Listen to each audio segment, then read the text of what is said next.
Hello, everyone. It's Seth, probably better known as Saffron Olive, and it's time for another top 5 countdown from Kaladesh. Today, I'm joined again, of course, by Chaz. How you doing, Chaz?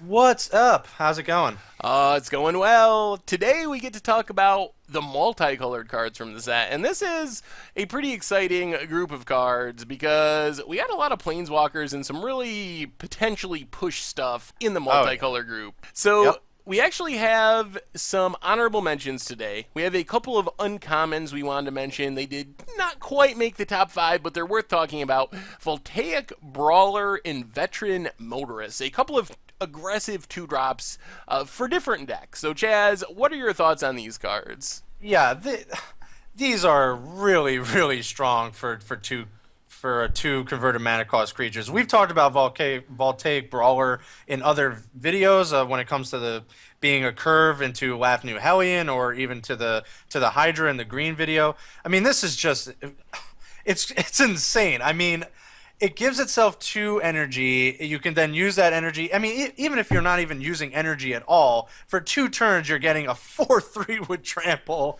out of a 2 converted mana cost creature. That, I mean, how far ahead of the curve is that set? That has to be like plus like infinite. Like, I don't know how far ahead that is. And then the Veteran Motorist is another push creature in another set of colors. You get Scry 2 out of a 2 converted mana cost 3/1. I don't even know if like that's like better than like Sarah Visions almost. But and then your vehicles, like at least for the first turn when it can't attack, get the added benefit of essentially this having kind of like pseudo haste. It kind of powers up the vehicles that you already have on the field. It can crew Sky Sovereign by itself, and I think that's kind of like the gimmick here, that it just makes Sky Sovereign like insane. It can pretty much pilot anything it wants. He's the Veteran Motorist. I'm floored by these highly aggressive, very efficient creatures. Yeah, these cards are very good, and they're specifically exciting because I think they are the cards that make certain potentially strong archetypes work. I think Voltaic Brawler is a super important piece to a energy aggro deck. There's a lot of good pieces we've talked about throughout our countdowns that could fit in that deck in red and in green. One thing we haven't really talked about is a push 2 drop, and this is it. A 4/3 attacker, even disregarding any other energy synergies, is just so good. You can play this as the only energy card in your deck, and it is way above the curve. And in an energy deck, it has additional value. And Veteran Motorist is sort of the same thing for a Dwarf deck or a vehicle deck. And in red and white in specific, Scry 2 is even better than in a lot of other colors because there are colors that don't get a lot of great options for card advantage. So you can use this as a pseudo card draw by putting lands to the bottom, making sure you're getting more action, and it makes your Smuggler's Copter on turn 3 a 4/4 flying attacker that's looting for you. Yeah, It's so good. so good. Well, let's get to our actual countdown. Coming in number 5 on our list, we have the Simic Mythic, Rashmi Eternity's Crafter. All right, we did it. We got it. Good job. So Chaz, what do you think about this one? Well, hopefully we still didn't get it wrong, but no, this is, I mean, an insanely powerful ability. It is attached to a 4 converted mana cost creature, so I don't know, and it's pretty fragile. It is a 2/3, unlike Gonti, which is you don't really have to. You can the ability just happens, and you don't really have to babysit the card. It does have Death Touch, so even in combat, it's doing something.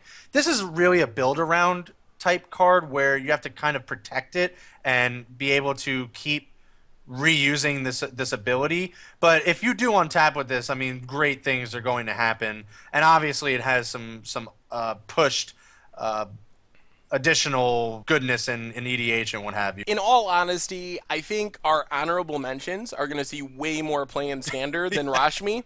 But Yeah. we wanted to make sure that we did talk about all of the mythics in specific. And for me, Rashmi is going to be an awesome EDH commander card, a fun casual card. As far as standard, I'm a little worried. We've seen some potentially strong Simic mythics in the 4 drop slot, even like Master Biomancer, that just haven't really pulled off anything in constructed because you kind of need to wait to untap with them. And this kind of falls into that same spot. If you get to untap with it and it sits on the battlefield for a couple turns, the value it generates is absurd.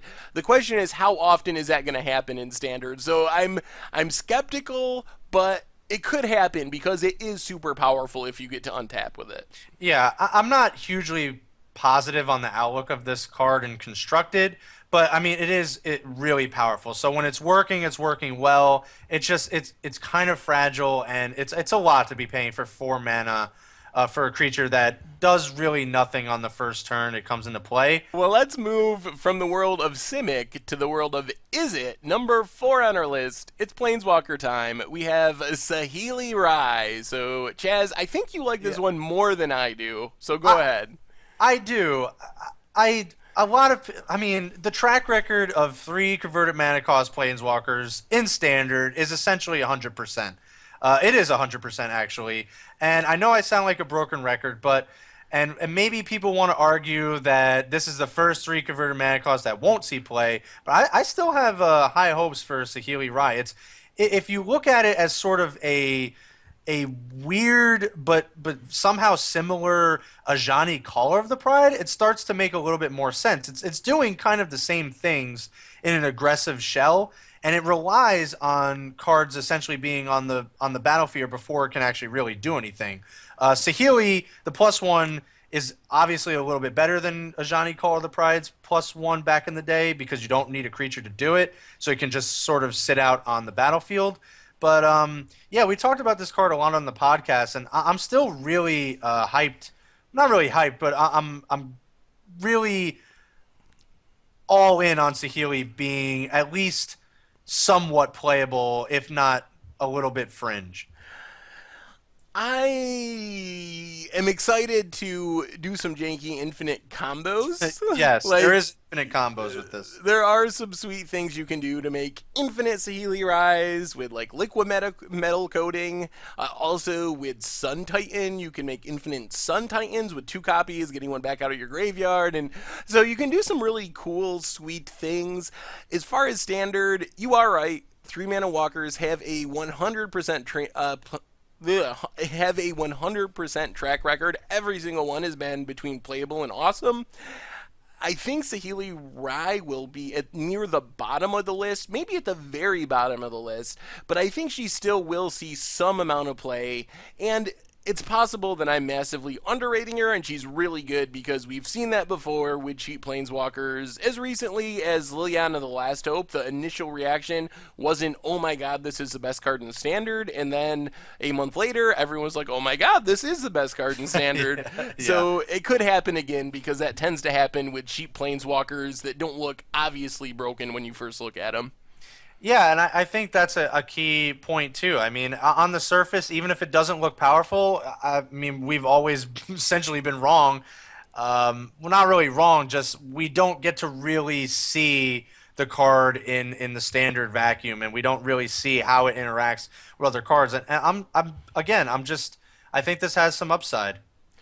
Well, number 3 on our list, we have another planeswalker.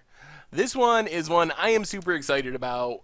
Dovin Baan, the Azorius colored planeswalker for this set. Yeah. So, Chaz, what's your take on this one? Narset who? Who was that? Who was that planeswalker? What, Narset something? Well, yeah, I mean, if it's a 4 mana Azorius planeswalker to be excited for, this essentially is like, move over Narset. I'm actually pretty good and will likely see play. This reminds me a lot of like Jace Architect of Thought. Not that you get like a mini factor fiction, but you do get card advantage. It does protect itself. The emblem is pretty good, and I think it's a fine card to be playing on turn 4 in a dedicated control list or even like a higher end mid range list, to just extract some cards out of it and protect itself. Yeah, I am excited for Dovin Baan. I think the abilities are decent, but I'm mostly excited because I feel like we've gotten a lot of tools for decks that Dovin Bond would naturally be really good in. Blue-white control list. We actually have a good Wrath. We have a good 2-mana counter. We Yeah. already have good white removal from previous sets in Stasis Snare and in Declaration in Stone. So I can see this blue-white control deck actually being powerful, and if it is, that's just a supernatural home for Dovin Bond. It pluses to protect itself and to keep you alive. -3, -0 is actually pretty relevant. Activated abilities not being able to be activated for a turn can also be relevant. And the minus ability is a big payoff. If you just -3 it, 3 times like you would a little Jace, for example, it's a lot of value. A draw 3 and gain 6 for 4 mana, even split up over several turns, is actually pretty powerful. I've definitely played Jace Bellerin for 3 mana and just negative, draw 3, and alright, you did your job, Jace Bellerin. And Dovin Bond can do that same thing for just 1 additional mana, but you get that 6 life along with it. So I think this is going to be very good in blue-white control decks, and I think blue-white control decks finally have the tools to actually be a tier 1 deck, potentially in standard. And it's been a little while since I could say that. So I'm excited for the whole big picture of blue-white control, including Dovin Bond. Yeah, I agree with you.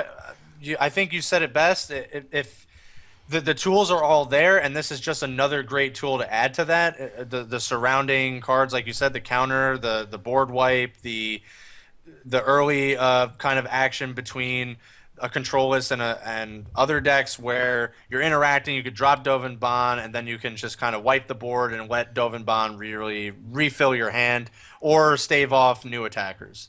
It's really versatile, and like you said, we haven't seen blue-white control in a while, so I think it could be back in a big way. Well, number 2 on our list, and this one is all you, Chaz. You Oh talked yeah. me into this because I didn't think this card was all that exciting, but you've convinced me. We have number 2, DePaula Pilot Exemplar. So, Chaz, take it Yeah, away.